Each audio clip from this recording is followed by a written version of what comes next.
And these problems don't fit in discrete little boxes. They all relate to one another.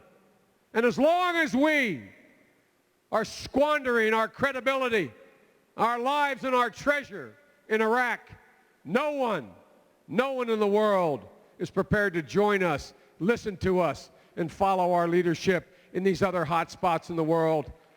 Whomever we elect, when the next president of the United States, as a Democrat, takes office, he or she is going to be left with virtually no margin for error. None. They will have to end this war immediately and turn to those other hot spots in the world before they erupt into new conflicts. And ladies and gentlemen, we have squandered too much blood and treasure. Over 3,850 fallen angels, 28,000 wounded, 14 mortally wounded, 14,000 who require health care the rest of their lives. Ladies and gentlemen, it's time this war must end. And ladies and gentlemen, I'm the only candidate who's come up with a plan that in fact 75 United States senators voted for. A majority of the leaders in Iraq have subscribed to, and most of the major world leaders have signed on to. Ladies and gentlemen, you know, it's very much in vogue for us to all talk to you about the consensus we can generate to lead this country. But I want to make it clear to you, I'm running for the Democratic nomination as a Democrat, and there are certain things I will and we should not compromise on with anyone at all. Ladies and gentlemen, the Republicans 2 weeks ago had their values conference. I can hardly wait to debate Mitt Romney or Rudy Giuliani or any of these guys on values. Tell me, what is a higher value? Ensuring every child in America or giving another $85 billion tax cut to the wealthiest among us? Tell me, what is a greater value in America? Tell me.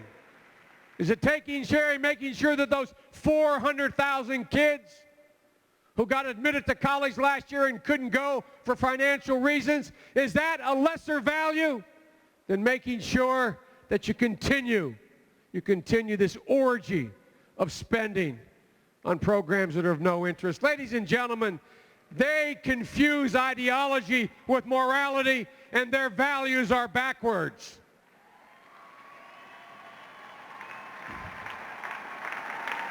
Look,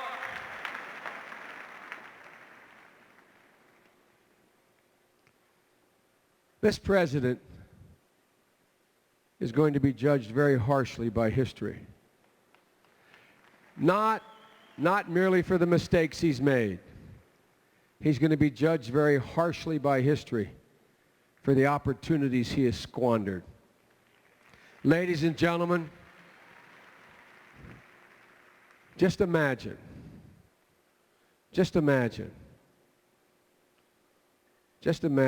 what would have happened if on September the 15th, 4 days after September 11th, I had been your president and I addressed you and the world and said, my fellow Americans, we have suffered a tragic blow. 3,000 of our citizens have been murdered. Our economy is in deep trouble. But I'm making two announcements today. One is I've called a meeting of the world's major powers to meet in Geneva, Switzerland on October the 1st, so we can begin to jointly plan the demise of the rise of Islamic fundamentalism. Who in the world, literally, what nation in the world would not have shown up? What power in the world would have said, no, I don't want to be a part of that? Imagine if I had then said, and I'm sending an energy bill to the United States Congress that will free us from the iron grip of the oligarchs of oil, but it will require sacrifice. It will require sacrifice on the part of all Americans. And I ask you, no, I demand of you that you support me. Who in America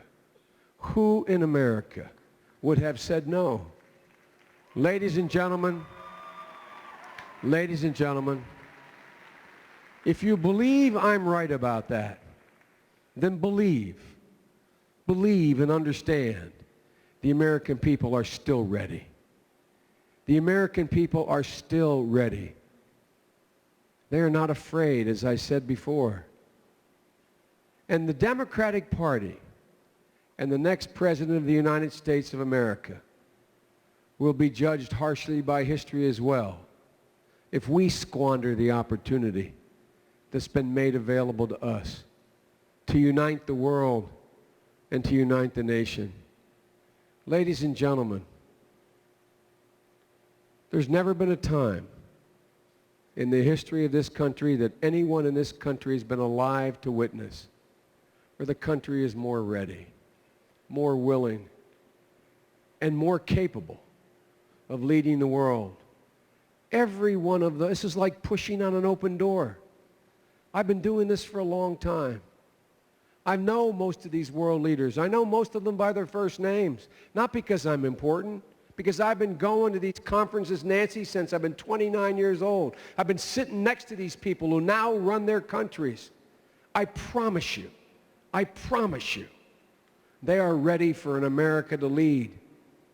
They may resent our power, but they're more frightened about us having lost our way. They desperately know that their future rests on our enlightenment.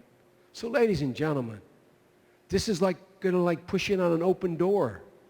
The world is ready to follow us as the American people are ready to move. And we can't be afraid. Don't tell them what they want to hear. Tell them what they need to know. I come here tonight not to seek your endorsement, but to tell you what's on my mind. Because if we lose this moment, we will go down in history as having squandered the greatest opportunity to set the world back on course that we've had an opportunity to do in the last 75 years. Folks, the next President of the United States will make a serious mistake if they don't understand what the sentiment of the American people are. You know, as I fly across your state, I fly across the state as my colleagues do, sometimes late at night, and you look down at those little pinpoints of light, particularly in your more rural areas. And I can only imagine, what's going on in those living rooms late at night after they put the kids to bed. Sometimes we Democrats, we're kind of policy wonks, but we forget what make average people tick. The conversations they're having at their kitchen table after the kids are in bed or in their bedroom as they're getting ready to go to bed. They're about normal things. Can they keep their job? Are they going to be able to afford their health care? What happens if Johnny can't get into school? How can you keep the kids out of the bad company they've been keeping lately? What are you going to do about mom now that dad's died? Are you going to bring her home? Is she going to live with you? These are everyday things average Americans think about. But in the midst of all of that, they get it better than a lot of us do in this room, that America has an incredible obligation and opportunity. And folks, the sentiment that rests in the heart of, I think, almost every American can be best summarized, in my view, in one stanza of poetry. I was with Senator Clinton's great presidential husband, Bill Clinton. I was telling him, Hillary, about my favorite poet was Seamus Heaney.